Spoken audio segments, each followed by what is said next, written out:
वरुण को JavaScript loops समझने में दिक्कत हो रही थी। जावास्क्रिप्ट के लूप्स जैसे फॉर लूप, व्हाइल लूप और डू व्हाइल लूप उसके लिए एक पहेली बन गए थे। हर बार जब वो अपने कोड को चलाने की कोशिश करता, कुछ ना कुछ गलती हो जाती थी। उसके कोड में या तो इन्फिनिट लूप बन जाता था या फिर लूप एक्सपेक्टेड आउटपुट नहीं दे रहा था। वरुण ने कई ट्यूटोरियल्स देखे, लेकिन फिर भी उसे लूप्स का कॉन्सेप्ट क्लियर नहीं हो रहा था। तभी उसकी स्क्रीन पे एक भूत दोबारा से नजर आया। ये कोई आम भूत नहीं था, ये एक कोडिंग भूत था जो सिर्फ प्रोग्रामर्स को ही दिखाई देता था। वरुण ने सोचा, ये क्या हो रहा है? क्या मैं सच में भूत देख रहा हूँ? भूत ने मुस्कुराते हुए कहा, डर मत, मैं यहाँ तेरी मदद करने आया हूँ। वरुण ने देखा, लूप 0 से लेकर 9 तक काउंटिंग कर रहा है। भूत ने कहा, ये एक सिंपल फॉर लूप है। इसमें इनिशियलाइजेशन, कंडीशन और इंक्रीमेंट पर डिक्रीमेंट होता है। इनिशियलाइजेशन में हम वेरिएबल को सेट करते हैं, कंडीशन में चेक करते हैं कि लूप कब तक चलेगा और इंक्रीमेंट डिक्रीमेंट में वेरिएबल को अपडेट करते हैं।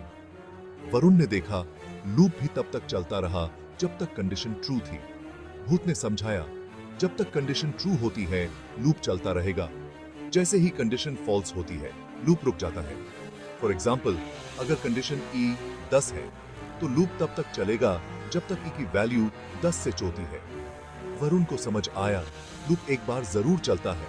भूत ने कहा, अगर तू व्हाइल लूप यूज करेगा तो पहले कंडीशन चेक होगी और फिर लूप चलेगा।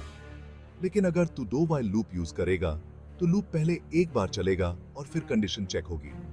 इस तरह से 2 व्हाइल लूप में लूप कम से कम एक बार जरूर चलेगा। अब वरुण को लूप्स का राज समझ आया। उसने कोडिंग भूत का शुक्रिया अदा किया और कहा, अब मुझे लूप्स का कॉन्सेप्ट क्लियर हो गया है। मैं अपने कोड को एफिशिएंटली लिख सकता हूं।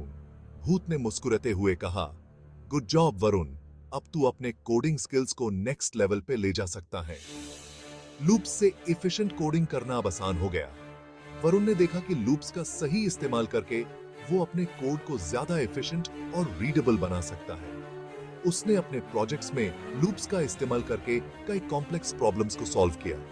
अब वो कॉन्फिडेंटली कह सकता था कि उसे जावास्क्रिप्ट लूप्स का राज समझ आ गया है। तुम्हें समझ आया? Happy coding!